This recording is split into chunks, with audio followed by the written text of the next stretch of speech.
এখন থেকে ৩ মাস আগেই কয়েকটা জায়গায় প্রায় ১০০ ফিট ৫০ ফিট করে নদীতে ডেবে গেল। আমরা যেখানে দাঁড়িয়ে আছি এই জায়গাটাও মানে ব্লক ছিল, এই ব্লকটা ডেবে গেছে। এখন ওই সময় বিআইডব্লিউটি এর লোকজন, পানি উন্নয়ন বোর্ডের লোকজন, তারা সবাই আসলো, দেখলো, এটা পদক্ষেপ নেওয়ার কথা, কিন্তু এখন পর্যন্ত আসলে কোনো পদক্ষেপই নেওয়া হয়নি। বালাসীঘাটে যে নদী ভাঙার যে পরিস্থিতি, তো আসলে কম পানি থাকা তো যে হারে ভাঙতে, তার থেকে এখন একটু হালকা নদীর পানির কারণে নদী যেভাবে ভাঙে আসতেছে, তো এই বর্তমানে যে ভুট্টা ক্ষেতটা আছে, এই ক্ষেতটা আজ থেকে প্রায় 5 দিন আগেই ভুট্টা ক্ষেতটা ছিল এখান থেকে প্রায় 200 গজ সামনে, কিন্তু এই 5 দিনের ভিতরে 200 গজ ভিতরে ঢুকে গেছে। চরে ছিল আমাদের 4 বিঘা মাটি, ওই চরে 4 বিঘা মাটি নদীর পানি বৃদ্ধির কারণে ভাঙ্গি চলে গেছে।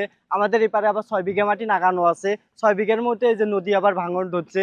আবার যে এটাও কোনো নিরাপত্তা নেই থাকবে কি না। আমাদের টার্মিনালটা এখানে আছে, টার্মিনালটা অনেকটাই ঝুঁকিপূর্ণ, কেননা আমাদের জমিগুলো ভাঙতে ভাঙতে এমন পর্যায়ে আসতে কখন জানি আমাদের টার্মিনালটা নদীর ভিতরে ভেঙে যায়। এই বিষয়ে আমি সরকারের কাছে আকুল আবেদন করছি, যাতে টার্মিনালটা রক্ষা করার জন্য অতি তাড়াতাড়ি পদক্ষেপ নেওয়া হয়।